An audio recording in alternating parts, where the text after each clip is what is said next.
Hello friend, आपके सामने लेकर आ गए हैं मटेरियल मैनेजमेंट। ये टॉपिक है हमारा मटेरियल मैनेजमेंट से। और इस सीरीज में मैं आपको डिस्कस करके बताऊंगा कि जो इस चैप्टर है, जो मटेरियल मैनेजमेंट का चैप्टर है, इसमें इंपॉर्टेंट क्वेश्चंस क्या हैं और उस क्वेश्चन के जो सोल्यूशन या आंसर क्या हो सकते हैं उसके बारे में हम डिस्कस करने वाले हैं। और किस तरीके के क्वेश्चंस आ रहे हैं वो भी आपको आइडिया मिलेगा कि कैसे कैसे क्वेश्चंस आ रहे हैं। जैसे यहाँ पे बोला है कि define material management, material management को डिफाइन करना है। तो सिर्फ अगर डिफाइन करने के लिए बोले तो आप इसका डिफाइन करेंगे। अगर शॉर्ट नोट बोले तो वो चीजें भी मैं यहाँ पे लिख दूंगा कि अगर शॉर्ट नोट बोले तो इतना करना। डिफाइन के लिए अभी क्या करना है, देखो इसका अगर सोल्यूशन मुझे लिखना है तो देखो इसको डिफाइन क्या होता है, यहाँ पे लिख सकते हो इट टेल्स, उसके साथ साथ मैं समझा भी दूंगा, it deals with meticulous planning. ठीक है, मेटिकुलस मतलब मटेरियल की प्लानिंग होती है। इवन कब कब, even before the start of the project to its completion in selection,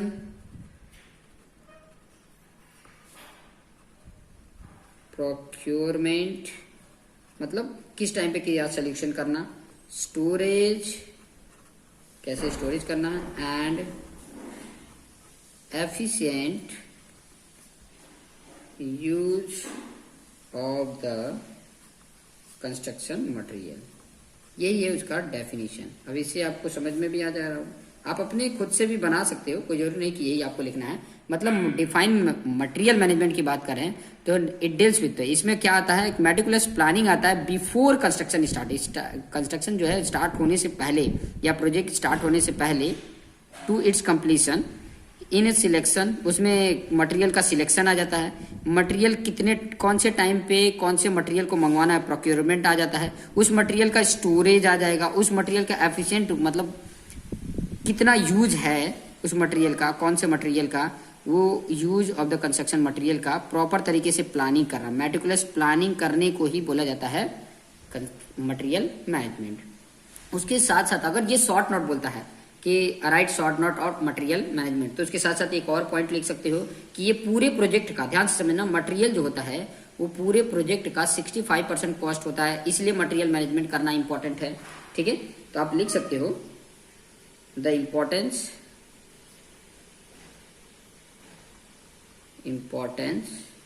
of material management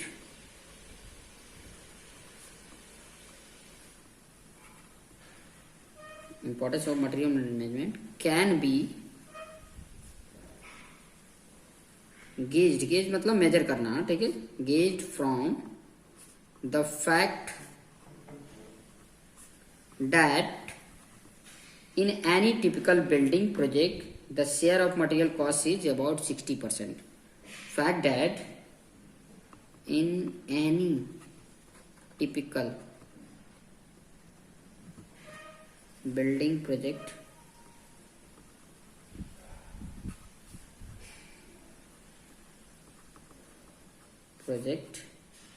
the share मतलब इसका कितना कॉस्ट होता है, share of material cost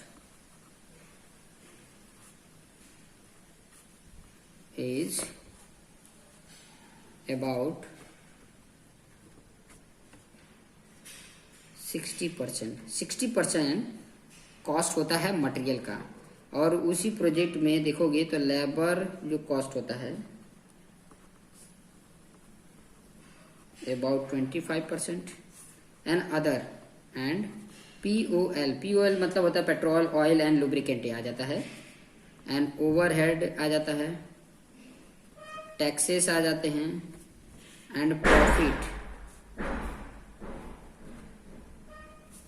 about 5%, ये जुड़ा होता है। ठीक है, तो इससे आपको आइडिया भी मिल जा रहा है। 60% मटेरियल का कॉस्ट, 25% में लेबर का कॉस्ट, 5% में ये सारा कुछ जुड़ जाता है, उसका पेट्रोल, लुब्रिकेंट, ऑयल, ओवरहेड होगा, कोई टैक्सेस है या प्रॉफिट है वो 5% आ जाता है, और 10% कॉन्ट्रैक्ट कॉस्ट हो जाता है।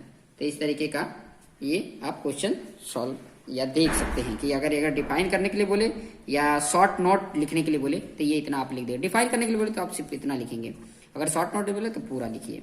क्लियर? नेक्स्ट क्वेश्चन हम नेक्स्ट वीडियो में देखेंगे। Thank you. हेलो फ्रेंड, तो हम सभी इस क्वेश्चन को भी देख लेते हैं कैसे अगर मटेरियल मैनेजमेंट में ऐसे क्वेश्चंस आ जाते हैं। Give functions of material management, मतलब मटेरियल मैनेजमेंट में क्या क्या फंक्शंस हो सकते हैं वो चीजें बताना है। तो सिंपल सा मैं आपको एग्जांपल के तौर पे बता दूं कि एक कोई मटेरियल मैनेजमेंट कर रहे हो तो उसमें क्या क्या काम आ सकता है, मैनेजमेंट में क्या क्या काम आ सकता है।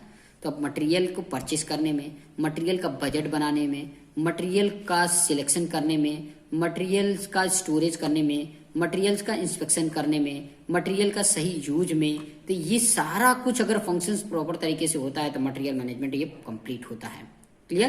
तो ये सब चीजें अगर आपको पता है तो आप ये आराम से बता सकते हैं कि ये फंक्शंस हैं। तो मैं फंक्शंस में बता देता हूँ, जैसे कि कुछ मेन जो फंक्शंस है उसके बारे में डिस्कस करते हैं। जैसे पहला है कि मटेरियल का एस्टिमेट, मटेरियल का एस्टिमेशन। एस्टिमेशन का मतलब क्या है? एस्टिमेशन में उसका क्वांटिटी निकालोगे, ठीक है, उसके साथ उसी में आप उसका बजट भी निकाल सकते हो, बजटिंग कर सकते हो, ठीक है।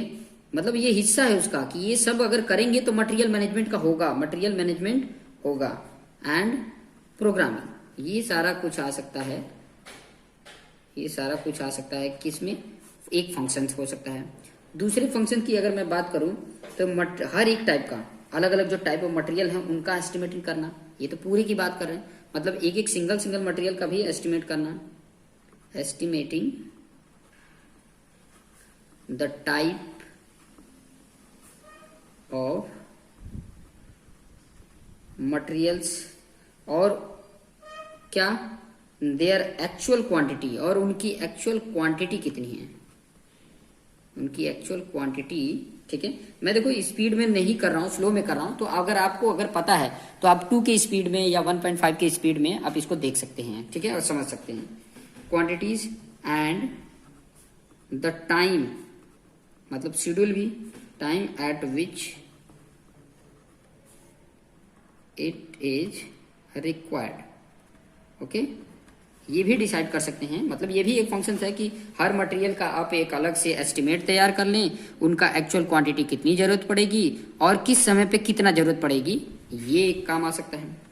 तीसरा अगर मैं यहाँ पे बताऊं तो हो सकता है कि टाइप ऑफ मटेरियल, जो हमारे पास टाइप ऑफ मटेरियल्स हैं, type of material to be purchased, purchase department एक आ सकता है उसी में, डिपार्टमेंट तो नहीं बोलेंगे, ये कुछ का फंक्शंस है। चौथा क्या कर सकते हैं कि ये मटेरियल परचेज करके ला रहे हो तो उसकी स्टोरेज कैसे हो वो प्रोवाइड करना, provide proper storage, proper storage and distribution, proper storage के साथ साथ उसका प्रॉपर डिस्ट्रीब्यूशन होना चाहिए, ठीक है, ताकि हम उसके वेस्टेज को रिड्यूस कर सकते हैं। तो इसी के आगे लिख सकते हैं distribution so as to reduce wastage, wastage को हम रिड्यूस कर सकते हैं। अगर प्रॉपर आपको स्टोरेज नहीं बना के रखे हो, कहीं पे भी डाल दोगे तो उसमें मटेरियल वेस्टेज होने की प्रोबेबिलिटी क्या होती है? वेस्टेज हो सकता है या पिल्फरेज हो सकता है, पिल्फरेज, एंड मटेरियल का डिटोरिएशन हो सकता है, डिटोरियोरेशन, जो मतलब हर कोई मटेरियल डिटोरिएशन नहीं होगा, जो मटेरियल उस टाइप का है वो होगा। तो ये अगर प्लेस प्रॉपर तरीके से उसे मिलेगा तो ये नहीं होगी प्रॉब्लम, ठीक है। और क्या हो सकते हैं? पांचवा अगर मैं बताऊं उसके फंक्शन, तो आप ट्रांसपोर्टेशन एक आ सकता है फंक्शन, अरेंजिंग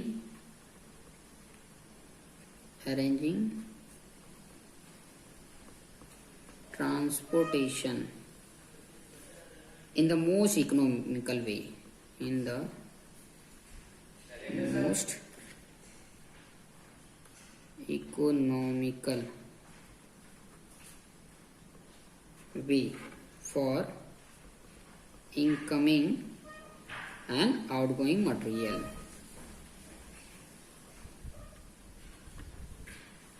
ठीक है, ये भी काम हम आसानी से एक उसका एक फंक्शन हो जाता है, एक उसका एक पार्ट हो जाता है। ठीक है, और क्या हो सकता है, और हो सकता है जो मैंने स्टार्टिंग में आपको बताया ना कि क्या क्या फंक्शन हो सकते हैं। एक ये भी फंक्शन हो सकता है कि जितने भी मटेरियल उनका इंस्पेक्शन भी करते रहना। इंस्पेक्शन, अभी आप मान लीजिए कि सीमेंट की गोनी मंगा लिए और उसको इंस्पेक्ट नहीं कर रहे हो कि कहीं मॉइस्चर लग रहा है कि नहीं लग रहा है, तो कुछ समय के बाद तो पूरा बेकार ही हो जाएगा। तो ये भी एक फंक्शन आ जाता है, inspection of the material. Clear. And last अगर बताऊं सातवां फंक्शन, तो हो सकता है मटेरियल की जो कॉस्ट है उसको कंट्रोल करना, कि ताकि हम ये कोई भी वेरियस मेथड यूज करके हम मटेरियल को कॉस्ट को कंट्रोल कर सकें, उसको कम कर सकें। तो ये भी कर सकते हैं, cost control of materials using, क्या यूज करके, various cost reduction method.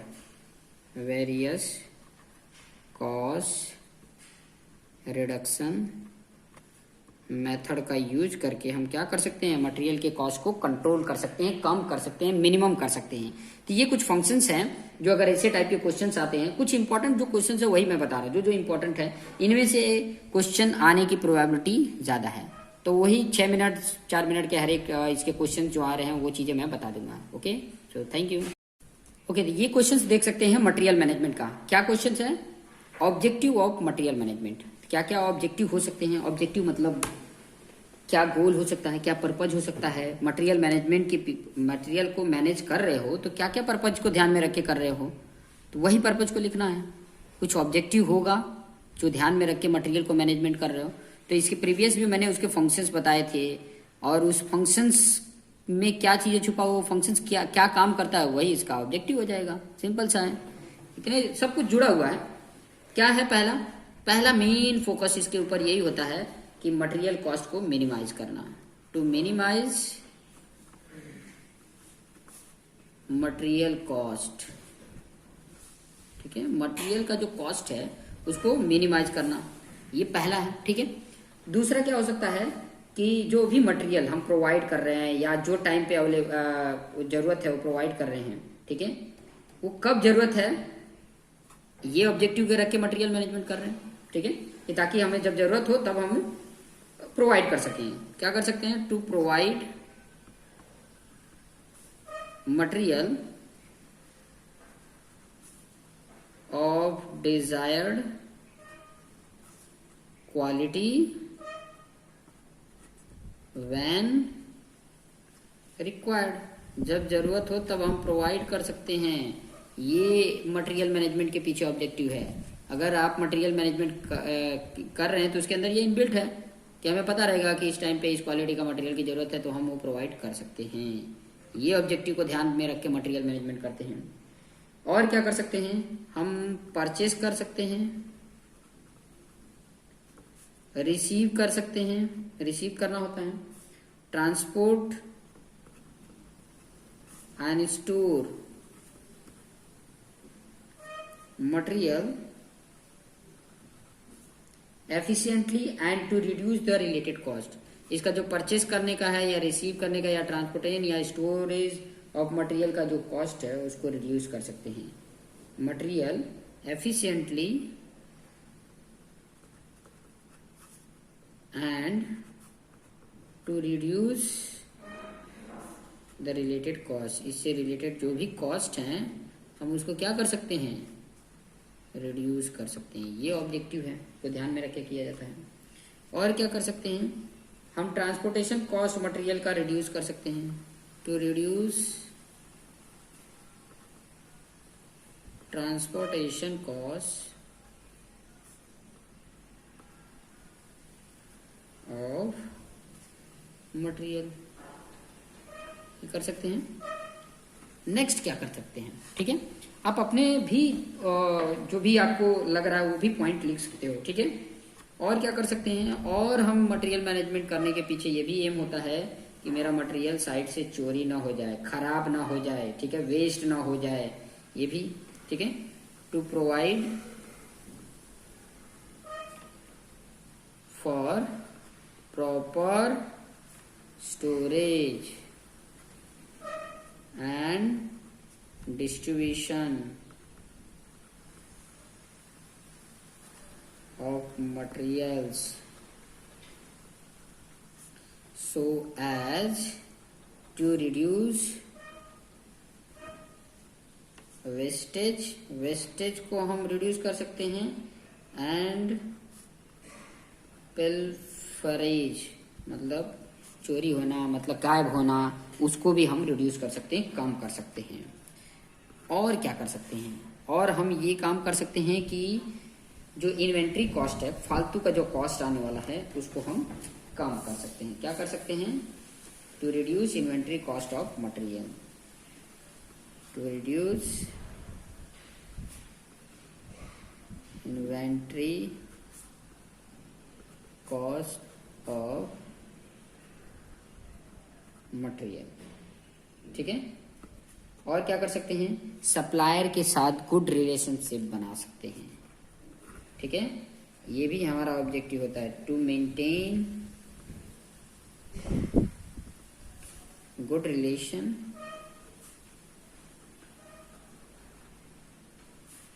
With suppliers. Okay, to maintain good relation with suppliers, ये इतने पॉइंट हम दे सकते हैं। ठीक है, ओके। लिसन डियर, ये बहुत ही ज़्यादा इंपॉर्टेंट है, give advantage of material schedule. मतलब मटेरियल शेड्यूल जो हम बनाते हैं, जिसमें हमें ये पता होता है कि मटेरियल किस टाइम पे कितना यूज होने वाला है। ठीक है, वो मटेरियल शेड्यूल तैयार, किस काम के लिए कौन सा मटेरियल यूज होने वाला है और उसको वो है या नहीं है, ये सब चीज़ें पता कर सकते हैं। तो एडवांटेज की बात हो रही है, बहुत इंपॉर्टेंट है, जिसमें इससे पता भी चलेगा कि कौन से मटेरियल को कितना टाइम कितना मंगाना चाहिए कि वेस्टेज ना हो। ठीक है, तो एडवांटेज यही, मेन एडवांटेज यही है, wastage of material, wastage of materials due to long storage can be avoided. ठीक है, जैसे कि मान लो कि मैं प्रैक्टिकली थोड़ा सा आपको समझाना चाहता हूँ। प्रैक्टिकली ये है कि जैसे आपको पता है कि इस प्रोजेक्ट के लिए 1000 बैग की जरूरत है और ये प्रोजेक्ट साल भर चलने वाला है। 1000 बैग सीमेंट, वेस्टेज क्या होने वाले हैं, जैसे कि सीमेंट बैग होता है, सीमेंट का जो सीमेंट होता है वो खराब होने वाला होता है, या तो स्टील। ठीक है, तो हम उसी तरीके से मंगाएंगे जिससे कि उसकी स्ट्रेंथ भी रहे। ऐसा नहीं है कि मैं एक ही बार 1000 बैग यूज होने वाला है तो 1000 बैग मंगा लूँ, फिर बाद में पता चला कि 200 बैग यूज हुआ और 800 बैग तो मेरा 4 महीने बाद यूज होने वाला है, तो 4 महीने में वो 800 बैग खराब भी हो जाएंगे, तो वो उसको अवॉइड कर सकते हैं। ठीक है, ये भी चीज़ें ध्यान में रखना होता है। दूसरा एडवांटेज ये है शेड्यूल बनाने से कि मटेरियल का जो चोरी है उसको रोका जा सकता है। समझ में आ रहा? Theft of materials can be prevented, उसको रोका जा सकता है। ठीक है, तीसरा अगर एडवांटेज बताएं कि जो वर्क है वो मटेरियल की कमी से स्टॉप नहीं होगा। आपको पता रहेगा शेड्यूल में आपके है कि इस टाइम पे ये मटेरियल चाहिए, तो ये मटेरियल अवेलेबल हम पहले से करा सकते हैं जिससे कि काम स्टॉप ना हो। Work is not stop due to lack of material, material की कमी की वजह से स्टॉप नहीं होगा। ठीक है, और चौथा एडवांटेज आप लिख लेंगे, requirement of different materials and their quantities for different jobs मतलब work can be known in advance। आपको पता ही रहेगा, एडवांस में पता रहेगा। शेड्यूल अगर बनाया है तो अब ये शेड्यूल में ये मटेरियल की जरूरत है, तो वो मटेरियल आप एडवांस में ही मंगा के रख सकते हैं। ठीक है, तो ये कुछ एडवांटेज हैं जो आप लिख सकते हैं, और आपके अगर ऐसे क्वेश्चन आ रहे हैं तो आप आराम से लिख के और उसके मार्क्स गेन कर सकते हैं। हेलो फ्रेंड, आपके सामने लेकर आ गए हैं new questions, what is job layout. ठीक है, तो जॉब लेआउट होता क्या है, और ये एक क्वेश्चंस मटेरियल मैनेजमेंट का एक पार्ट है। ठीक है, अब ये मटेरियल मैनेजमेंट से रिलेटेड ये कैसे पार्ट है। जॉब लेआउट का मतलब क्या होता है कि एक ऐसा ड्राइंग होता है, स्केल वाइज ये ड्राइंग होता है कि ताकि आपको कंस्ट्रक्शन वर्क में कहाँ कंस्ट्रक्शन होना है, कहाँ पे कौन सा मटेरियल को रखना है, कहाँ पे कॉन्ट्रैक्टर ऑफिस होना है। ये जो ड्राइंग होती है, एक प्लान होता है, इसी को बोला जाता है जॉब लेआउट। और ये बहुत इंपॉर्टेंट है। इससे जुड़ी हुई जो इंपॉर्टेंट पॉइंट है, क्यों बनाना जरूरी है, ठीक है, ये भी बताएंगे। और इससे बनाने के पीछे ऑब्जेक्टिव क्या होता है वो भी हम जानेंगे, ठीक है। और कौन कौन से फैक्टर है वो भी अफेक्ट करते हैं, उसको वन एंड पार्ट में आपको करके बताएंगे, ठीक है। तो मैं यहाँ पे बताने वाला हूँ कि ये क्या होता है। तो आप इसको लिख सकते हो कि एक जॉब लेआउट क्या होता है।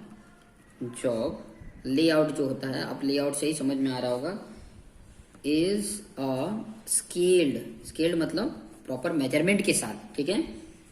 ड्राइंग, स्केल ड्राइंग होता है मतलब एग्जैक्ट, हाँ, कि इतना ही उसको एरिया है, ठीक है, of the propose construction site. Showing क्या काम करता है ये, showing all the relevant features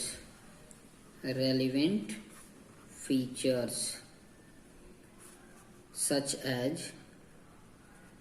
कौन कौन से रेलिवेंट फीचर्स हैं, जैसे कि एंट्री पॉइंट कहाँ पे होना चाहिए, एग्जिट पॉइंट कहाँ पे होना चाहिए, storage materials, storage area of materials, जैसे कि ब्रिक कहाँ पर रहेगा, सीमेंट कहाँ पे स्टोर करना है, सैंड कहाँ पर, एग्रीगेट कहाँ पे, अदर मटेरियल कहाँ पर, ठीक है। और क्या आ सकता है, टेम्परेरी सर्विस। अब टेम्परेरी सर्विस तो आपको पता ही है कि अभी वहाँ पे लोग हैं तो उनके लिए वॉशिंग के लिए एंड टॉयलेट्स वो सुविधा। कॉन्ट्रैक्टर साइट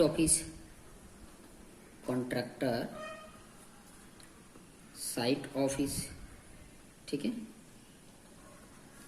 और क्या चीज़ें, जो इक्विपमेंट हैं, area for equipment, areas for equipment.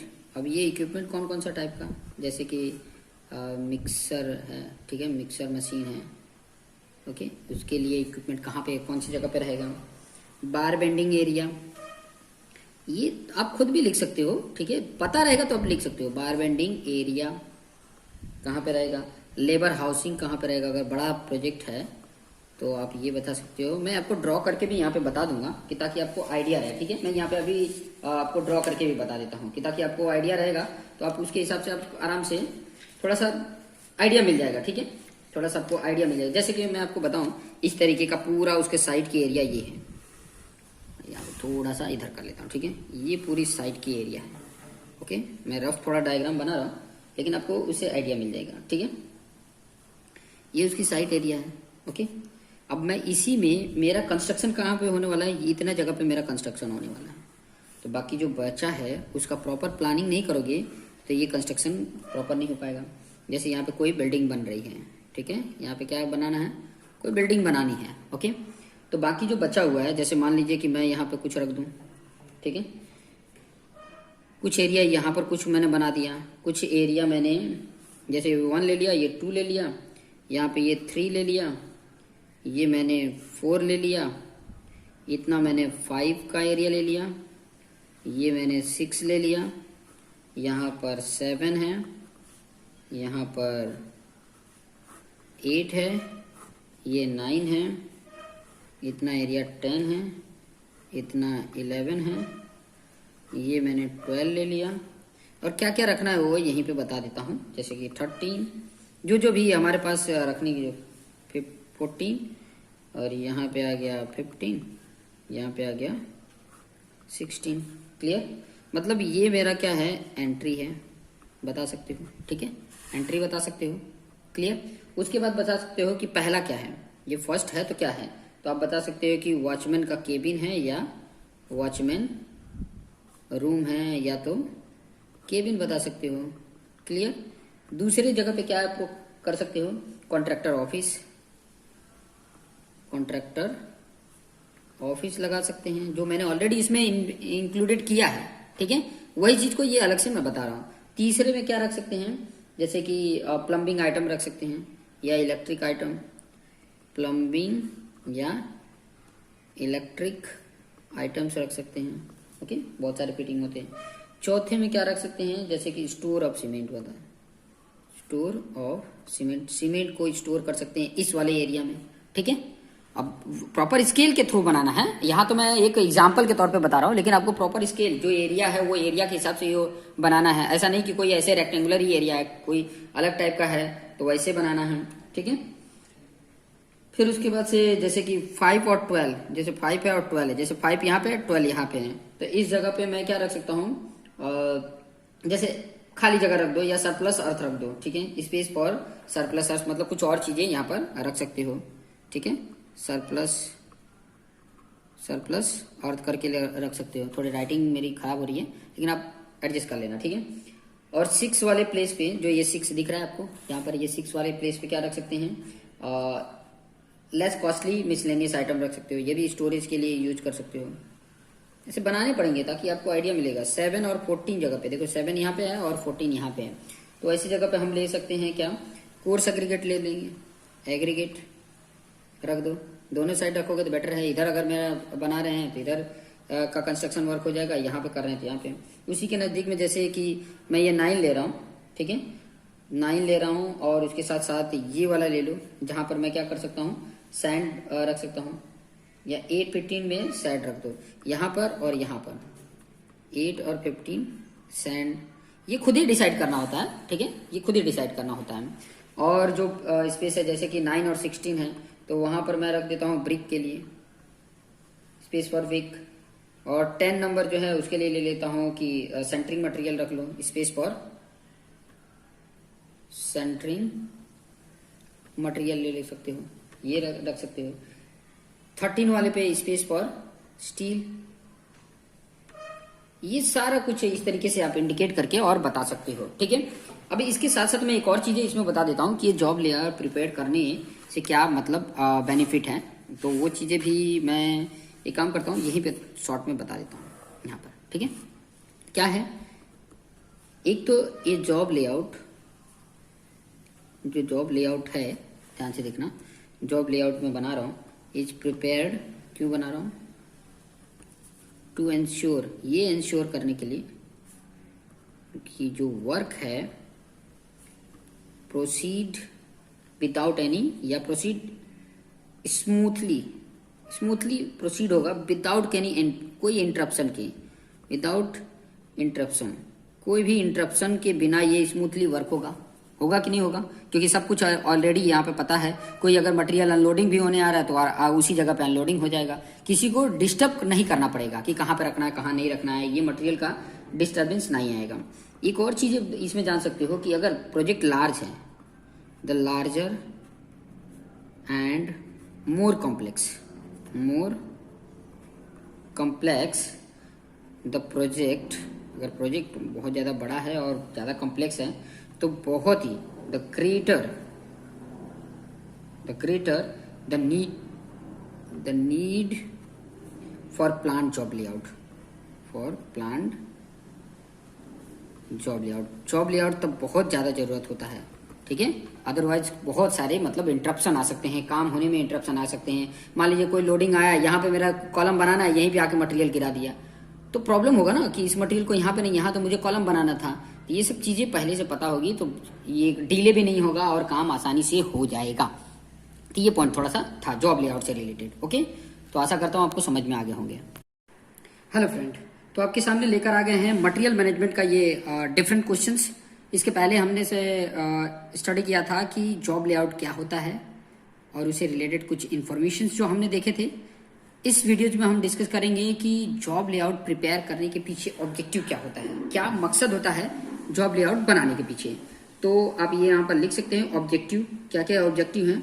तो मैं यहाँ पे फर्स्ट ऑब्जेक्टिव बताऊंगा, ऑब्जेक्टिव हेडिंग डाल करके objective of preparing job layout करके। पहला ऑब्जेक्टिव क्या है, to save time.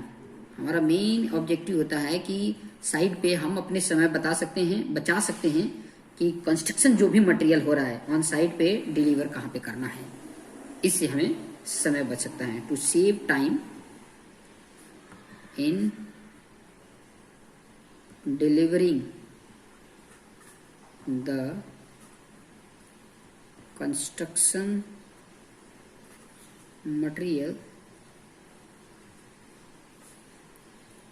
Eight the site of construction.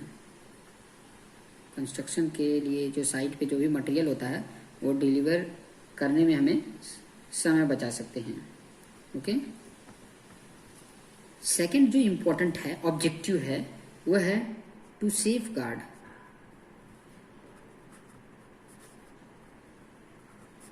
Construction material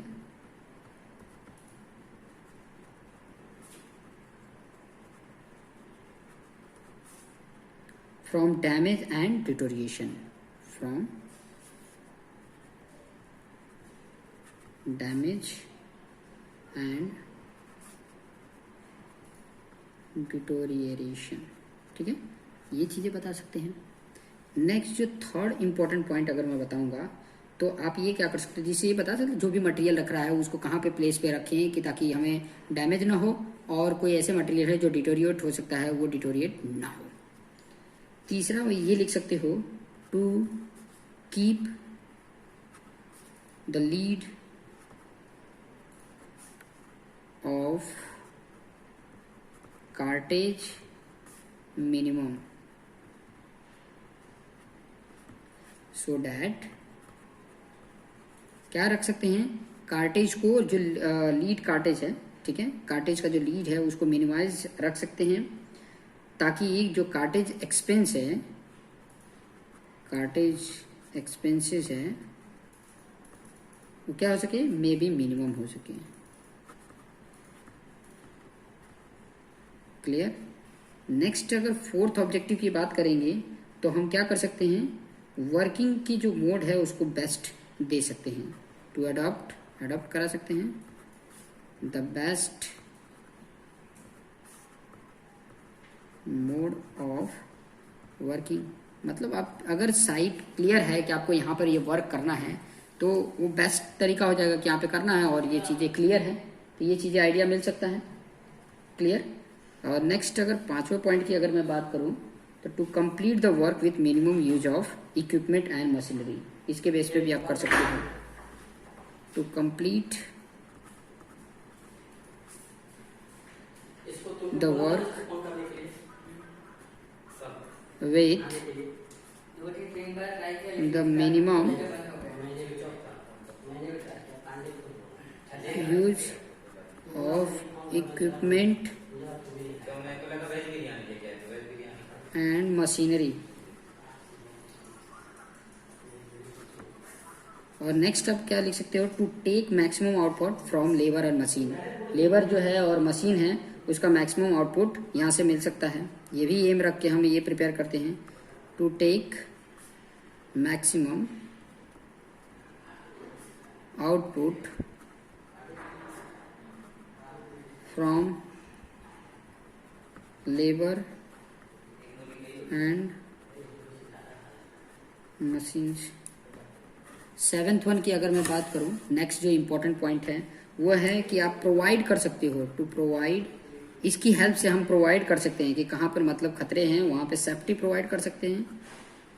safety to workers, worker की सेफ्टी एंड पैसर्स बाय एक्सेट्रा। और आठवें नंबर की अगर मैं बात करूं तो कंस्ट्रक्शन बहुत सारे एक्टिविटी हो रही हैं जो नियर बाय प्रॉपर्टीज को डैमेज कर सके उसको भी हम अवॉइड कर सकते हैं। हमें पता रहेगा कि नियर बाय कोई कंस्ट्रक्शन है और इसके थ्रू ये कंस्ट्रक्शन वर्क हो रहा है तो ये डैमेज पार्ट हो सकता है, तो उसकी हम सेफ्टी प्रोवाइड कर सकते हैं या तो उसको अवॉइड कर सकते हैं। To avoid damage due to construction activities to the nearby properties।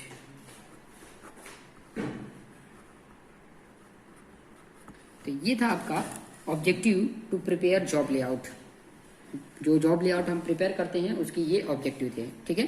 तो ये चीज़ें आप मतलब थोड़ा सा अगर ध्यान से अगर देखेंगे तो कई सारे ऑब्जेक्टिव तो आप खुद से भी बना के लिख सकते हैं, तो इस तरीके से कर सकते हैं।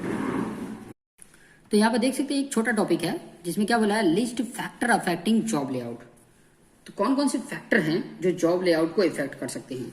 तो मैं यहाँ पे फैक्टर बताऊं, ऐसे लिख सकते हो ANS आंसर करके, देयर आर वेरियस फैक्टर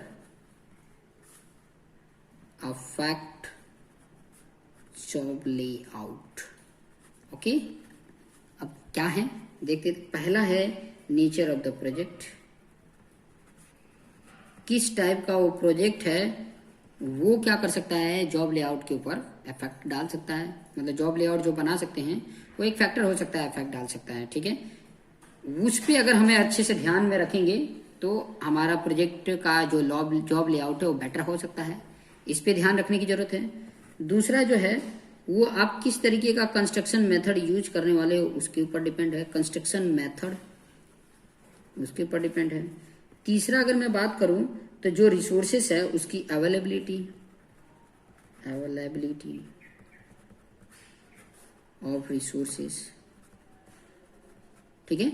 जो जो हमारे पास रिसोर्सेस अवेलेबल है उसको अगर ध्यान में रखते हैं तो हमारा जॉब लेआउट बढ़िया बन सकता है, ठीक है, अगर ध्यान में रख सकते हैं, ठीक है। और क्या क्या उसमें कमियां हैं अगर वो दूर कर देते हैं तो जॉब लेआउट बेटर बनेगा। और नेक्स्ट बोल सकते हैं मेडिकल फैसिलिटी, मेडिकल फैसिलिटी है या नहीं है, अगर नहीं है तो उस तरीके के हमें जॉब लेआउट बनाने पड़ेंगे कि ताकि सेफ्टी रहे, समझ में आए।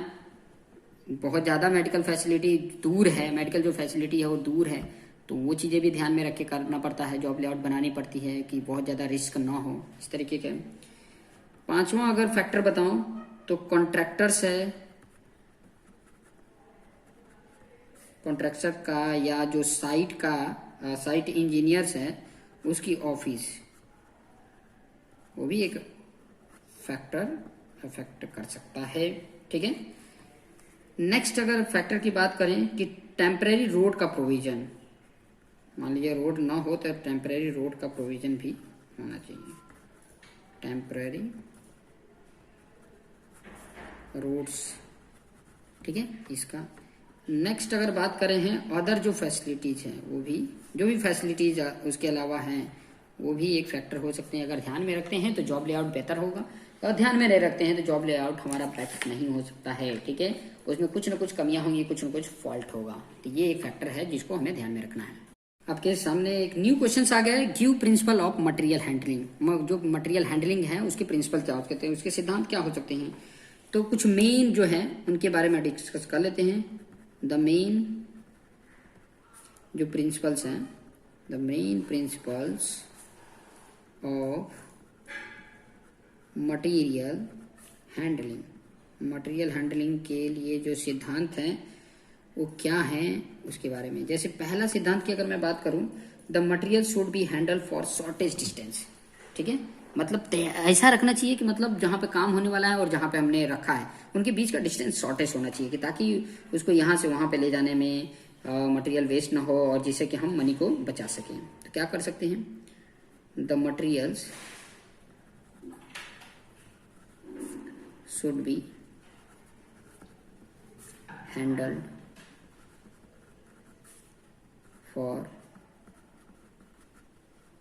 shortest distance so that time and money are saved।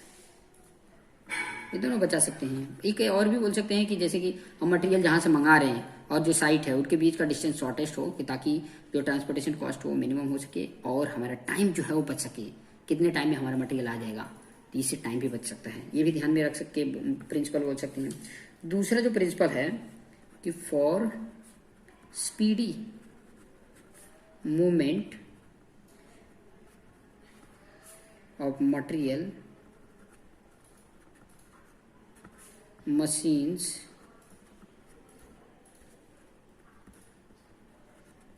should be employed, ये कर सकते हैं। तीसरे की अगर मैं बात करूं, मतलब कहने का मतलब समझ रहे ना कि for speedy movement of material, material का जो मूवमेंट है वो तेजी से हो, मशीन शुड बी एम्प्लॉयड, और मशीन्स प्रॉपर तरीके से वर्क करने वाले हों। और क्या कर सकते हैं, या और क्या प्रिंसिपल हो सकता है, use machines of good quality, good quality, suitable and of sufficient capacity for handling the materials। Clear, ये चीज़ें आप देख सकते हैं। और क्या हो सकता है, मैं अगर फोर्थ पॉइंट की अगर मैं बात बताता हूँ, तो फोर्थ हो सकता है कि जो ग्रेविटी फोर्स यूज हो रहे हैं फॉर मटेरियल हैंडलिंग के लिए, एज पॉसिबल रैम्प प्रोवाइड करें। ठीक है, ग्रेविटी को अगर ध्यान में रखना है तो रैम्प प्रोवाइड करें कि ताकि आराम से वो हैंडल हो सके। जैसे स्लोप रहता है तो स्लोप इस तरीके से रहे कि वो रैम्प बना दे कि आराम से मटेरियल को एक प्लेस से दूसरे प्लेस पे मूव कर सकें। तो यहाँ पर वो भी पॉइंट लिख सकते हैं, gravity force may be used for material handling as possible। जैसे कि एग्जांपल में रैंप, ओके, रैंप वॉक होता है वो बना सकते हैं। अगर पांचवें पॉइंट की अगर मैं बात करूं तो पांचवा पॉइंट ये बोलता है कि जो इक्विपमेंट यूज कर रहे हैं मटेरियल के लिए, मटेरियल हैंडलिंग के लिए, शुड बी पीरियोडिकली चेक्ड, जो मतलब समय समय पे चेक होने चाहिए और मेंटेन रखना चाहिए ताकि गुड वर्किंग कंडीशंस में रहे। तो यहाँ पर वो चीज़ें भी लिख सकते हैं, the equipment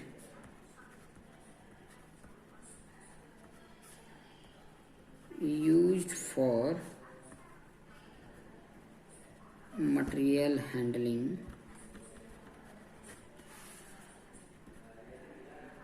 should be periodically checked and maintained in a good working condition। ठीक है, ये चेक करना है। जैसे मान लीजिए कि मिक्सिंग मशीन है तो उसमें क्या होता है, मिक्सिंग मशीन में मटेरियल्स का आप मिक्सिंग कर रहे हो, फिर बाद में प्लेसिंग कर रहे हो, और प्लेसिंग करने में कुछ मटेरियल्स उसमें रह जाते हैं। तो अगर उसको साफ सफाई नहीं होगा तो दूसरे बार हमें उसे ऑपरेट करने में प्रॉब्लम हो सकती है। तो वो चीज़ें यहाँ पर टाइम टू टाइम मेंटेन करने की बात हो रही है। ओके, तो इस तरीके से ये प्रिंसिपल्स हो सकते हैं। तो यहाँ पर आप देख सकते हैं कि कौन कौन से प्रिकॉशन हैं जब मटेरियल हम हैंडलिंग करते हैं, तो प्रिकॉशंस कौन कौन से हैं जो ध्यान में रखने होते हैं। तो जितने टाइप के मटेरियल है उनके प्रिकॉशंस को देख लेते हैं। जैसे अगर मैं कोर्स एग्रीगेट की बात करूं, ठीक है, तो उसकी साइज ध्यान में रखनी होती है कि इस साइज की होनी चाहिए, और उसको जितने भी अलग अलग साइज है तो उसको डिफरेंट डिफरेंट प्लेस पे रखने चाहिए। ठीक है, ताकि वो मिक्स ना हो, कि ताकि जिस टाइप की साइज की जरूरत हो वो टाइम पे हमें मिल सके। तो उस चीज़ों को लिख सकते हैं। जैसे कोर्स एग्रीगेट की बात किया, द कोर्स एग्रीगेट, मैं शॉर्ट में लिख रहा हूँ, coarse aggregate of different size, like एक होता है 5 to 10 mm तक का होता है साइज, एक होता है 10 से लेके 20 mm साइज का होता है, और एक होता है 20 से लेके 40 mm साइज का एग्रीगेट होता है, एक्सेट्रा। ठीक है, इसको क्या करना है, should be stored in different place. ठीक है, डिफरेंट प्लेसेस पे द डिफरेंट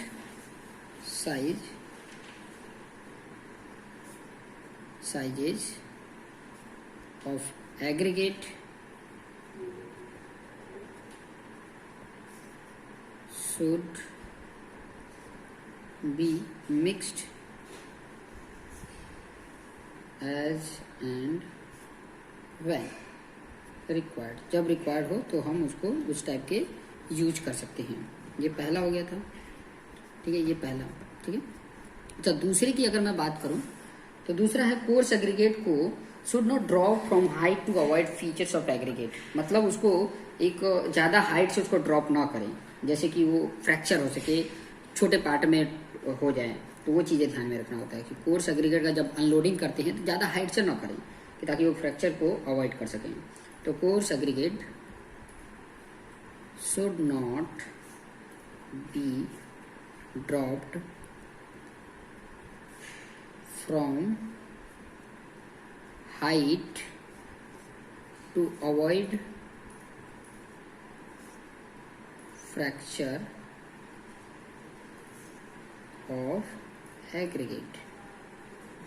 ओके, तीसरा अगर बात करूं कि जो सैंड और एग्रीगेट के पाइल्स हैं, सैंड और aggregate piles should be covered with plastic sheet। Plastic sheet से कवर हो, किस लिए? To avoid mixing of dust, dust mix ना हो इन द मटेरियल। सैंड की बात करें, सैंड या एग्रीगेट का, sand and aggregate should be protected,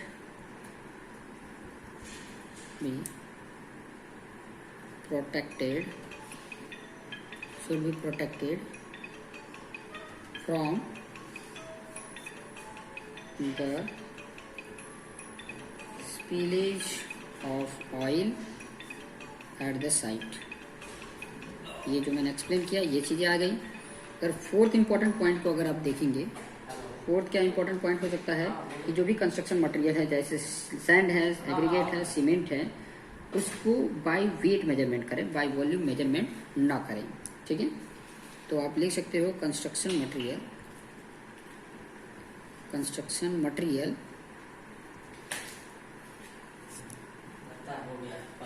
should be measured by weight and not by volume। ये ध्यान में रख सकते हैं। पांचवा की अगर मैं बात करूं तो concreting mixing done by mixer machine not by hand. ये भी ध्यान में रख सकते हैं कि जो कॉन्क्रीटिंग मिक्सिंग होगा वो बाय मशीन होगा, बाय हैंड नहीं होगा। तो ये लिख सकते हैं।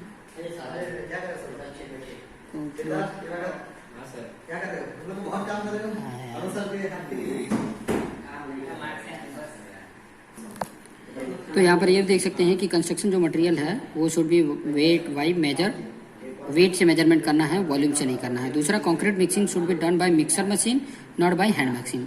हैंड मशीन मिक्सिंग जो होती है उससे नहीं करना है, मिक्सर मशीन के द्वारा करना होना था। ठीक है। As per possible concrete should not be transported by equipment like जैसे कि बोरो व्हील है, बोल्ट कन्वेयर है, शूट है, हॉस्ट है या अवॉइड, ये इसकी उपयोग ना करें क्योंकि इसकी वजह से सेग्रीगेशन होता है कंक्रीट का। तो ये चीज़ें भी ध्यान में रखें। और ध्यान में क्या रखना है, while placing of concrete it should not be drop from more than 1 metre height. जब प्लेसिंग करते हैं तो ध्यान रखें कि 1 मीटर हाइट से ज़्यादा हाइट पे ड्रॉपिंग ना करें, सेग्रीगेशन के चांसेस होते हैं। तो ये चीज़ें ध्यान में रखना होता है।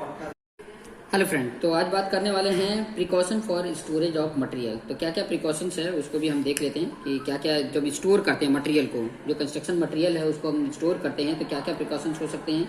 तो मैं अगर फर्स्ट प्रिकॉशंस की बात करूं या ऐसे करके हेडिंग भी डाल सकते हैं कि precaution should be taken for safety of material. Precaution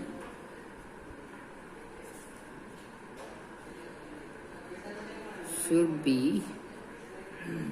taken for the safety of materials। Clear. तो इसमें पहला जो प्रिकॉशन है, टिम्बर, जैसे कि टिम्बर है एंड प्लाईवुड है, हर टाइप के मटेरियल की बात करें। ठीक है। Plywood should be stack separately, भी जो स्टैकिंग करते हैं उसका, स्टैकिंग मतलब रखते हैं जो, ठीक है, तो उसको सेपरेट सेपरेट रखें, एक के ऊपर एक। टिम्बर और प्लाईवुड को एक साथ मत रखें, ठीक है, सेपरेटली रखें। नहीं तो क्या होता है, टेढ़ा होने की चांसेस ज़्यादा रहते हैं, बेंड हो जाते हैं, ये भी ध्यान में रखने होते हैं। सेकेंड अगर इम्पोर्टेंट पॉइंट बताऊँ तो there should be sufficient gap between two stack of material to avoid damage during fire. Okay, तो ये पॉइंट भी आप लिख सकते हो। There should be sufficient gap रखें, गैप बिटवीन टू स्टैक, जो दो मटेरियल रख रहे हैं उनके बीच में गैप रखें, ठीक है, बिटवीन टू स्टैक। थोड़ी सी हैंड राइटिंग भी अच्छी बना लेते हैं, स्टैक्स ऑफ मटेरियल। क्यों ये रख रहे हैं कि ताकि हम फायर के कारण जो डैमेज होने वाले हैं उसको अवॉइड कर सकें, to avoid damage during fire. Okay, अगर थर्ड इम्पोर्टेंट पॉइंट बताऊं कि smoking and open fire should be prohibited. जैसे कि स्मोकिंग है, कोई स्मोकिंग करता है या कोई ओपन फायर है, ठीक है, ओपन फायर है, उसको वहाँ पर प्रोहिबिटेड ही रखें, शुड बी प्रोहिबिटेड, ठीक है, ये रखें। अच्छा, चौथा इम्पोर्टेंट है कि जो पेट्रोलियम प्रोडक्ट है, जैसे पेट्रोल डीजल ऑयल है, उसको हम सेपरेटली स्टोर करें। जैसे कि पेट्रोलियम है प्रोडक्ट, पेट्रोलियम प्रोडक्ट क्या क्या होते हैं, जैसे कि आप पेट्रोल समझ सकते हैं, डीजल समझ सकते हैं, कोई भी टाइप का ऑयल है, ठीक है, शुड बी स्टोर सेपरेटली, ठीक है। उसके बाद फिफ्थ इम्पॉर्टेंट पॉइंट है, जो फिफ्थ इम्पॉर्टेंट पॉइंट मैं बात करने वाला हूँ कि जैसे कि जो भी पेट्रोलियम प्रोडक्ट है उसको लिमिटेड स्टॉक रखें, साइड पर लिमिटेड स्टॉक रखें। तो ऐसे लिख सकते हैं, only limited stock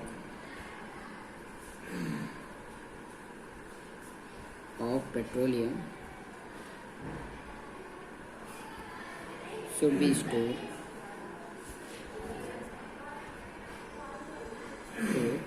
at the site। Okay, तो और क्या हो सकता है, छठवां पॉइंट अगर मैं बोलूँ, वेस्टेज ऑफ सीमेंट, जैसे बात हो रही है, वेस्टेज ऑफ सीमेंट, सैंड है, एग्रीगेट है, शुड बी प्रिवेंटेड। ध्यान रखें कि उसको कम से कम वेस्टेज हो, ये ध्यान रखें। ओके, ये सारे पॉइंट हैं। अभी इसके बाद नेक्स्ट जो वीडियोज़ होगा उसमें हम डिस्कस करने वाले हैं कि सीमेंट का जो स्टैकिंग किया जाता है उसके लिए क्या प्रिकॉशंस होते हैं, उसके बारे में हम देख लेंगे। तो आपके सामने डिफरेंट क्वेश्चंस लेकर आ गए हैं, जिसमें क्वेश्चंस क्या है, give precaution to be taken while stacking cement. Cement का जो स्टैकिंग करते हैं या स्टोर करते हैं उसके लिए कुछ इंपॉर्टेंट पॉइंट है कि सीमेंट को कभी भी ध्यान रखना होता है कि सीमेंट शुड बी स्टोर्ड, यहाँ पे स्टोर करते हैं, इन कवर्ड सेट, ठीक है, कवर्ड हो, ठीक है, खुले में ना हो। ओके, दूसरा अगर इम्पोर्टेंट पॉइंट बताऊं कि जो जहाँ पर भी हम मतलब रखते हैं, ठीक है, वो जो इनिशियल जो ग्राउंड है उसकी 1 मीटर हाइट पर ही रखें, ये भी थोड़ा सा इम्पोर्टेंट है। The plinth level of the sad should be at least 1 meter higher than adjoining ground। Okay, और अगर कुछ अगर करना है तो क्या लिख सकते हैं, the cement bag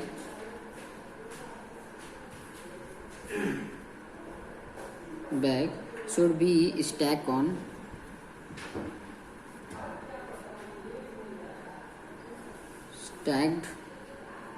a raised platform of bricks or on plants about 15 to 20 centimeter above the said floor. 15 to 20 centimeter above the said floor. ये भी ध्यान रखना, जो सैड है उसका जो फ्लोर बनाना है वो 52 सेंटीमीटर थोड़ा सा ऊपर होना चाहिए, ऊपर उठा होना चाहिए। और क्या कर सकते हैं, space between walls and cement bag around at least 30 centimetre होना चाहिए। द स्पेस बिटवीन वॉल है, wall and cement bag should be at least 30 centimetre रखें, ठीक है, ये ध्यान रखें। और क्या लास्ट अगर इम्पोर्टेंट पॉइंट बताऊं कि one stock not more than 12 cement bag should be store one एबो अदर। मतलब एक के ऊपर जब हम सीमेंट रखते हैं तो ज़्यादा से ज़्यादा 12 होने चाहिए, उससे ज़्यादा नहीं होना चाहिए। In one stock not more than 12 cement bag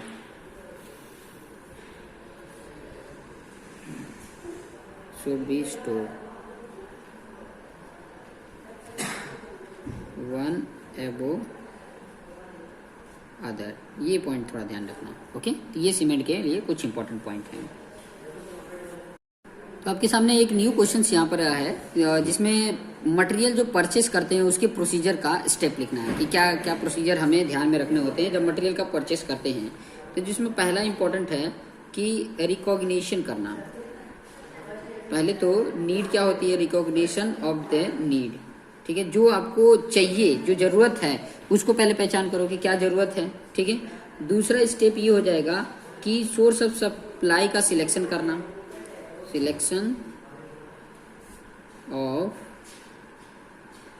source of supply.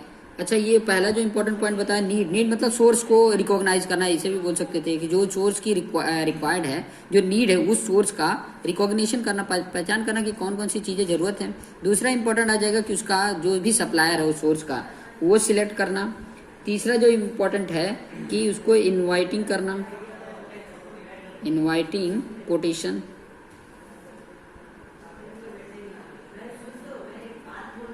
ठीक है, या तो टेंडर्स बोल सकते हो।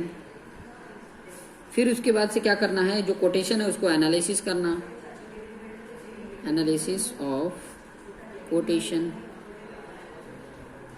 उसके बाद इंपॉर्टेंट आ जाएगा placing the order and follow up लेना, ठीक है। जो ऑर्डर किया है उसका placing the order and follow up, कि आया कि नहीं आया, ये फॉलो अप लेना, ओके। एंड 6 इंपॉर्टेंट है कि उसका रिसिप्ट और उसका इंस्पेक्शन करना, रिसिप्ट एंड इंस्पेक्शन, ये इंपॉर्टेंट है। और उसके बाद से 7th बोलेंगे कि अप्रूवल ऑफ पेमेंट, ये मटेरियल परचेज प्रोसीजर है।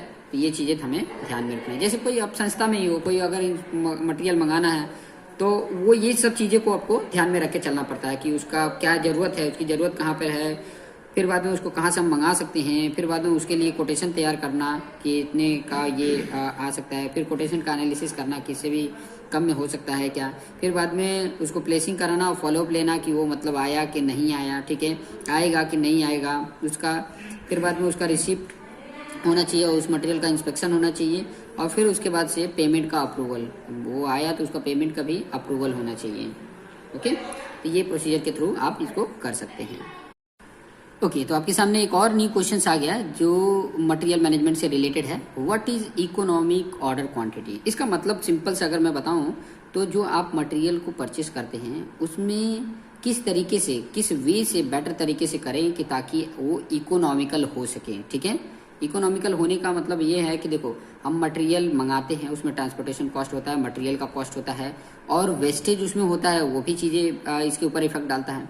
तो आपको इस तरीके से मंगाना है, लॉट भी मंगाना है तो इस तरीके से मंगाना है कि वेस्टेज ऑफ मटेरियल ना हो जितनी ज़रूरत हो उतने हम मंगाएं, मतलब टोटल ऑल ओवर वो क्या हो, इकोनॉमिकल। इकोनॉमिकल मतलब कम खर्चे में अच्छी क्वालिटी बने, यही बात होती है। तो ये किस तरीके से है, तो वो चीज़ें मैं डिस्कस करने वाला हूँ। और ये कह रहा है कि economical order quantity is the order quantity material which reduce inventory cost. Inventory cost को क्या कर देता है, रिड्यूस कर देता है। उस चीज़ों को मैं लिख लेता हूँ, economic order quantity is the order quantity of material which reduce, क्या कर देता है,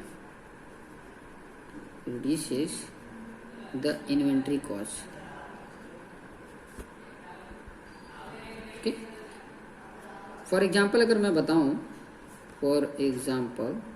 अगर मैं इसको बताऊं, लेट अ कंस्ट्रक्शन, ये कोई कंस्ट्रक्शन कंपनी है जिससे आपको आइडिया मिल सकते हो। उसको ज़रूरत कितना है, नीड्स 12,000 बैग्स ऑफ सीमेंट। ये सीमेंट का एग्जांपल लेके चलें, वैसे बाकी चीज़ों का भी एग्जांपल ले सकते हैं। द फॉलोइंग ऑप्शंस, क्या क्या ऑप्शन हो सकते हैं अगर मुझे 12,000 बैग्स मंगाने हैं, तो या तो एक साल में मुझे ज़रूरत है, मैं यहाँ पर ये भी लिख सकता था कि एक कंस्ट्रक्शन को कंपनी है एक साल में, ठीक है, नीड है 1200 बैग्स इन 1 ईयर लिख देते हैं, ठीक है, वह एक साल में ऑफ सीमेंट, ठीक है। तो इसके ऑप्शन क्या हो सकते हैं, या तो मैं हर मंथ 1000 बैग सीमेंट मंगाऊँ, या तो मैं ऐसे कर सकता हूँ कि साल में एक ही बार 12 का 12 एक ही बार में 12,000 बैग मंगा लूँ, या तो मैं ऐसा कर सकता हूँ कि 2 लॉट में मंगा लूँ 6,000, ठीक है। अभी इसमें बेस्ट हम ढूंढेंगे।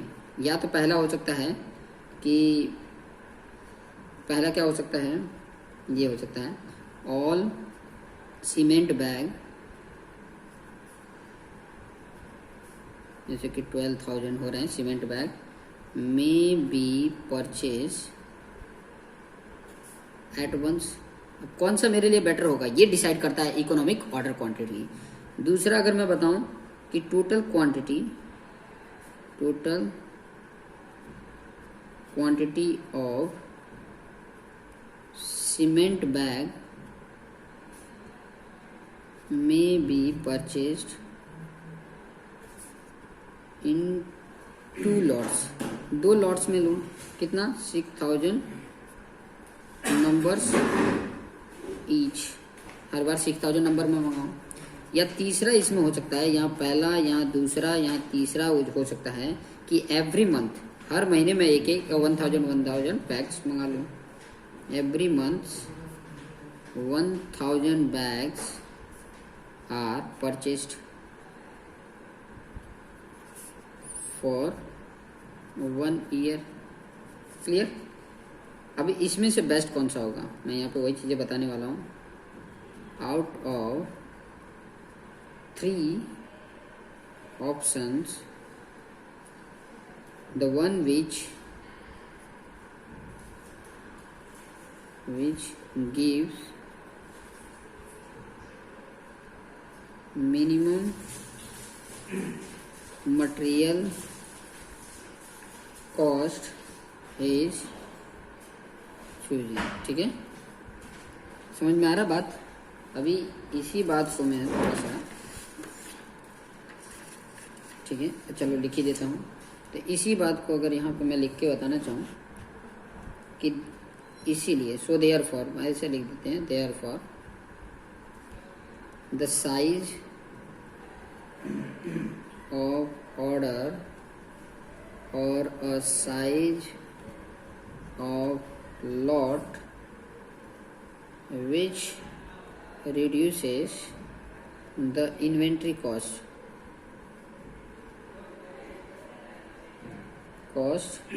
is called economic order quantity।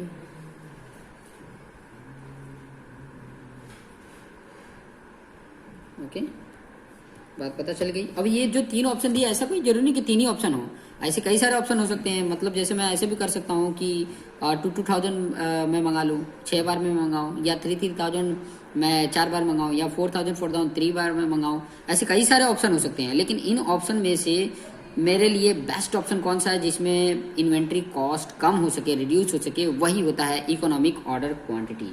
Clear. अभी इसके बाद मैं उसके फॉर्मूले की बात करूँगा, उसके फॉर्मूले की, और उसके बाद एक न्यूमेरिकल्स की बात करूंगा कि ताकि आपको अच्छे से समझ में आ सके। ठीक है, उसके फॉर्मूले और एक न्यूमेरिकल की बात करेंगे।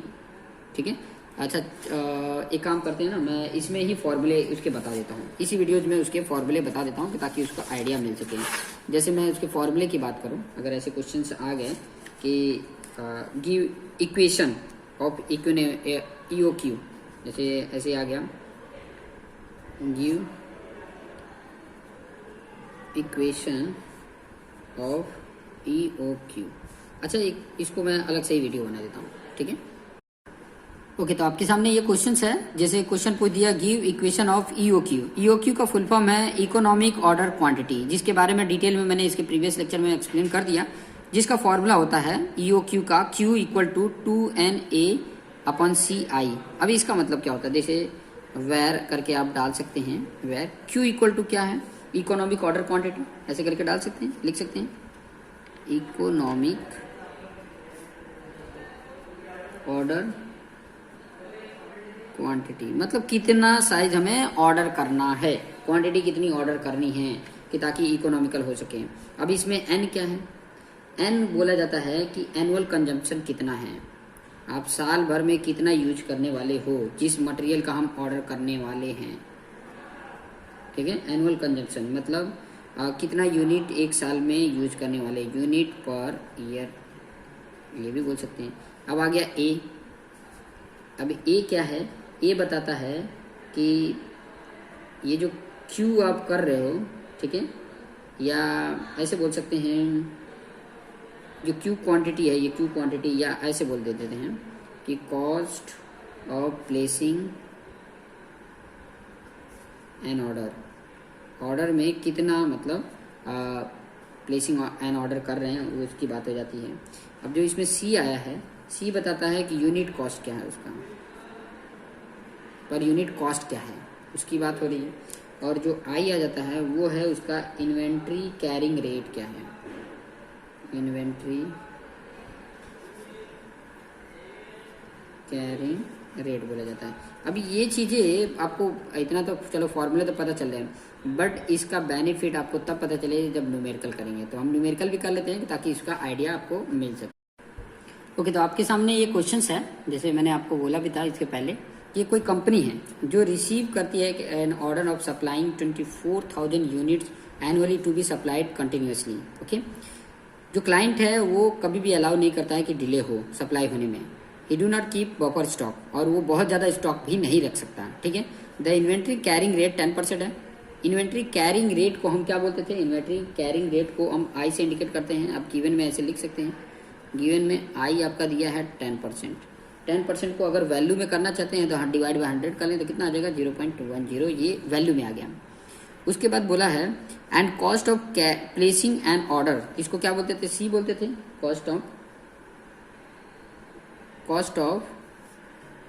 Cost of placing an order ₹350।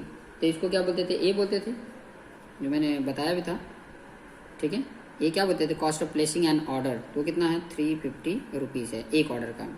Okay, ये मिल जाता है। उसके बाद आपका एनुअल कंजम्पशन से अगर मैं बोलूँ तो कितना था, N की वैल्यू 24,000 आ गया। उसके बाद और क्या बचता था, I है, N है, A है, अब C चाहिए। तो C आपका बताया है कि यूनिट कॉस्ट, जिसको C बोलते हैं, वो कितना है, 5 रुपीज़ है। तो इस तरीके से ये वैल्यू मिल गया। अब डायरेक्ट हम क्या कर देंगे, फॉर्मूला यूज कर देंगे। ठीक है, फॉर्मूला यूज करेंगे तो हमें क्या मिल जाएगा, इसके बेस पे इसकी EOQ मिलेगी, इसका ऑर्डर मिलेगा। ये जो फाइंड आउट करना है, EOQ फाइंड आउट करना है, नंबर ऑफ रन्स रिक्वायर्ड और साइकिल टाइम। इसका मतलब क्या हुआ, देखो EOQ बताएगा कि एक बार में कितना ऑर्डर करना है, दूसरा बताएगा कि कितने बार मंगाने पड़ेंगे, और तीसरा मतलब कितने मंथ पे मंगाने पड़ेंगे, ये बताएगा। ठीक है, तो हम फाइंड आउट कर लेते हैं, जो वैल्यू हमने फाइंड आउट किया।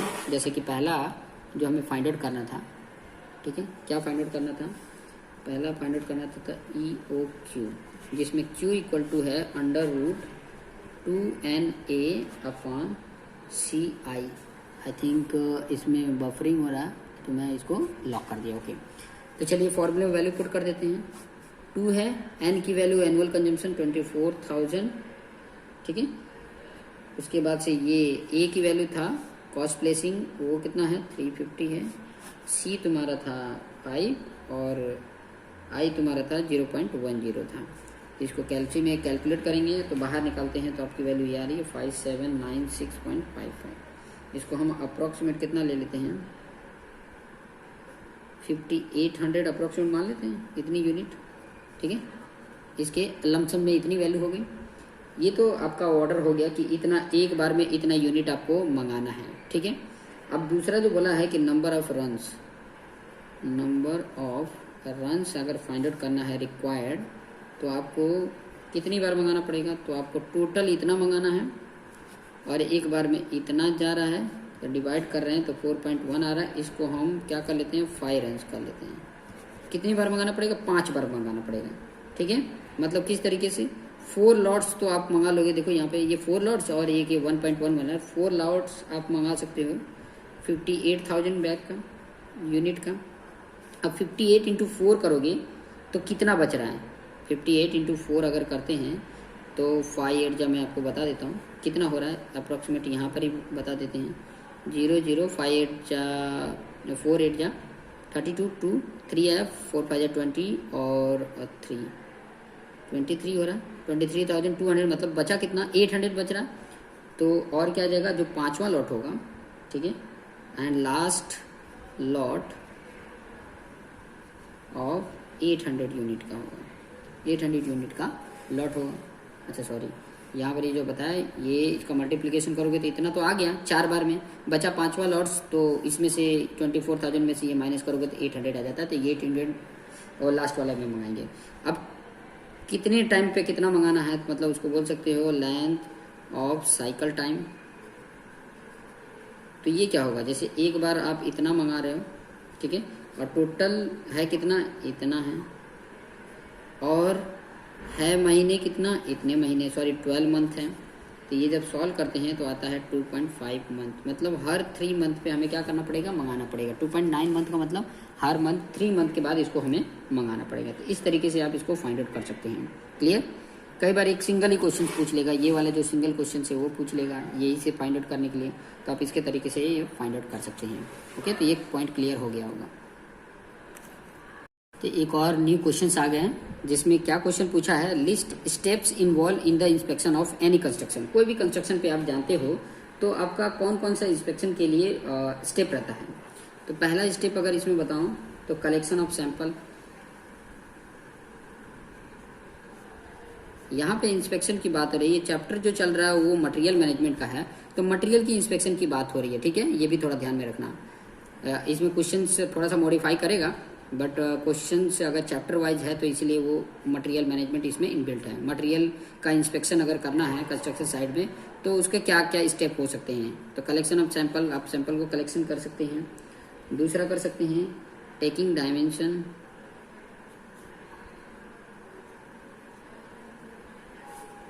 And standard material.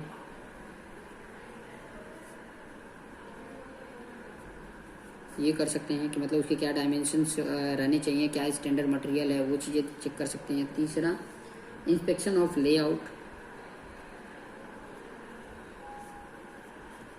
उसका लेआउट कैसा है या उसका फाउंडेशन कैसा है, वो चीज़ों का चेक कर सकते हैं। चौथा इम्पोर्टेंट इसमें है जितने भी कंस्ट्रक्शन एक्टिविटी हैं उनका inspections of various activities of construction, ये चीज़ें डाल सकते हैं। फिफ्थ अगर इम्पोर्टेंट पॉइंट बताऊं तो लैबोरेटरी टेस्टिंग, वो चीज़ें भी कर सकते हैं कि लैबोरेटरी टेस्टिंग का रिजल्ट क्या है।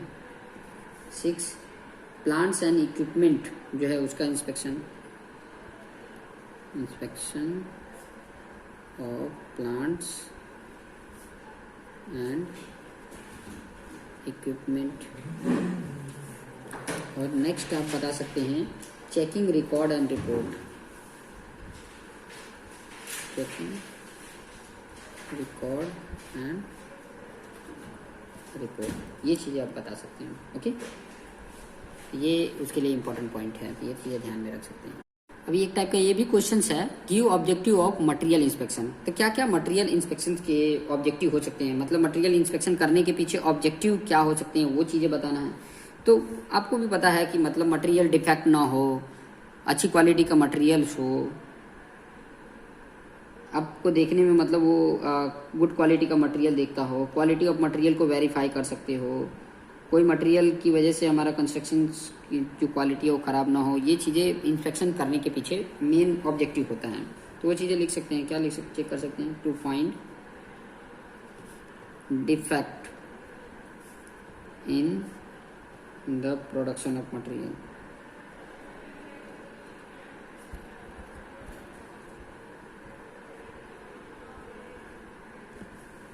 और क्या कर सकते हैं, defect found during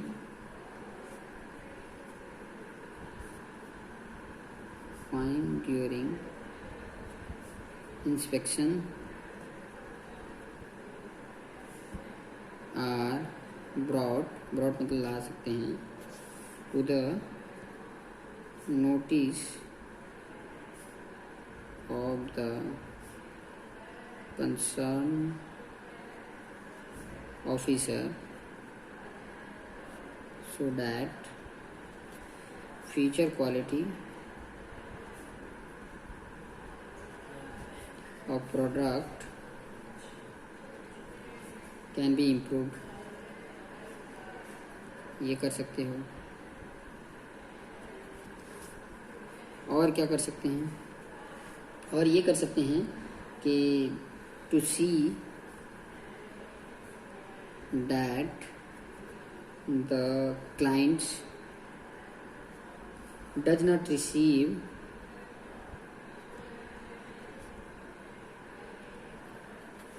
inferior quality material, इसको भी कर सकते हैं चेक। और क्या कर सकते हैं, to verify the quality of material,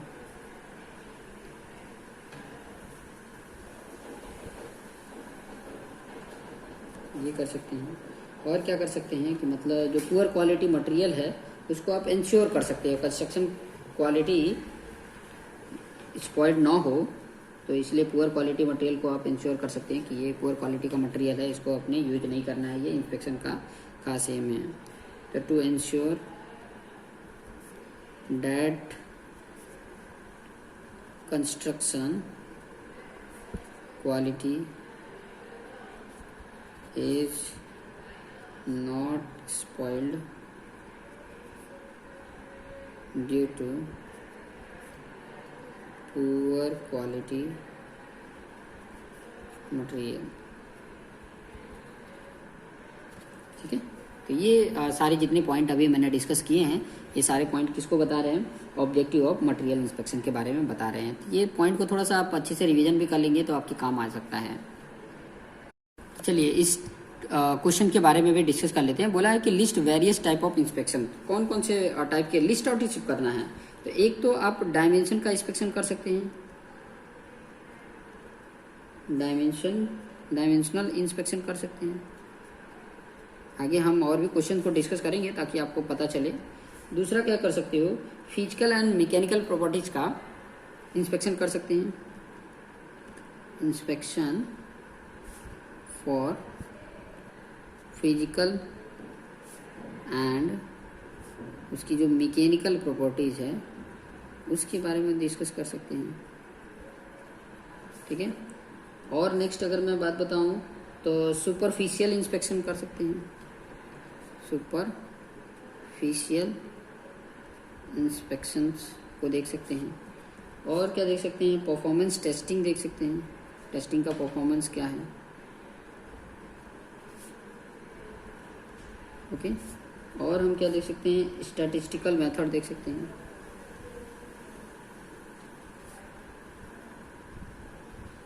okay, तो ये सारे मतलब पॉइंट जो अभी मैंने लिख के बताए हैं, ये पॉइंट कवर हो जाएंगे जब आपके सामने क्वेश्चन आएगा list various types of inspection, तो उसमें ये 5 पॉइंट लिख देना, आपका काम बन जाएगा। ये 2 मार्क्स के क्वेश्चन में आ सकते हैं। ओके, अभी आपके सामने एक और न्यू क्वेश्चन है, जैसे पूछ लिया कि जो ब्रिक है उसका इंस्पेक्शन करने के इंपॉर्टेंट पॉइंट क्या है, कैसे आप इंस्पेक्शन करेंगे कि ये ब्रिक अच्छी क्वालिटी का है या नहीं है। तो उसमें आप सबसे पहले क्या कर सकते हो, उसकी साइज चेक कर सकते हो। स्टैंडर्ड साइज उसका आपको पता है कि स्टैंडर्ड साइज ऑफ ब्रिक क्या होती है, 19 centimetre into 9 centimetre into 9 centimetre. ये लेंथ है, ये विड्थ है, ये हाइट है। क्लियर। और क्या इसमें देख सकते हैं कि जैसे कि फॉर 20 अपने ब्रिक लिए, ध्यान से देखिएगा, इसको बोला जाता है डायमेंशन टेस्टिंग।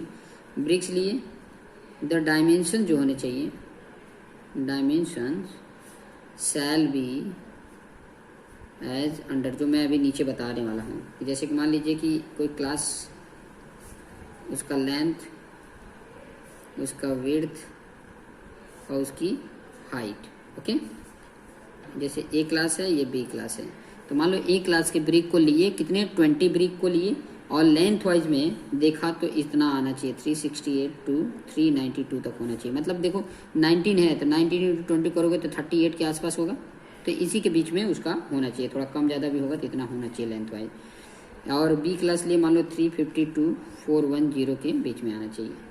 अभी विड्थ में देखोगे तो 9 है, तो 9 टू 18 मतलब 18 के आसपास आना चाहिए। तो 174 सेंटीमीटर से लेके 186 या 165 से लेके 195, ये बी क्लास का है। एक का है 174 टू 186 और इसका है 165 टू 195। ओके, ये चीज़ें हमें चेक करनी होती हैं कि इसके अप्रोक्सीमेट आ रहा है कि नहीं आ रहा है। तो ये क्लास डिसाइड होता था कि ये ए क्लास है और ये बी क्लास का है। और क्या इसके इंपॉर्टेंट चीज़ें हैं, और चीज़ें भी ऐड कर देते हैं, जैसे कि एक ब्रिक है उसका वेट कितना होना चाहिए। वेट ऑफ 1 ब्रिक कितना होता है, इज अबाउट 2.5 kg, मतलब 2.5 किलो के आसपास होता है। और क्या लिख सकते हैं, जैसे कि कोई फर्स्ट क्लास ब्रिक है उसका वाटर एब्जॉर्प्शन 20% से ज़्यादा नहीं होना चाहिए, अभी है। For wait for first class brick water absorption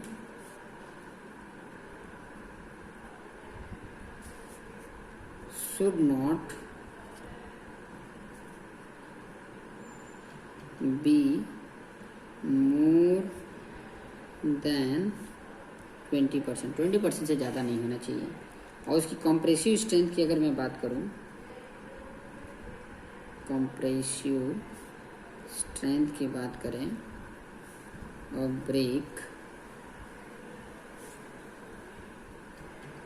should not be less than 7.5 newton पर mm स्क्वायर, इससे कम नहीं होना, ज़्यादा रहेगा चलेगा, कम नहीं रहना चाहिए। तो ये अगर ब्रिक की इंस्पेक्शन कर रहे हैं तो ये उसमें खास इंपॉर्टेंट पॉइंट है कि जो आपको पता होना चाहिए।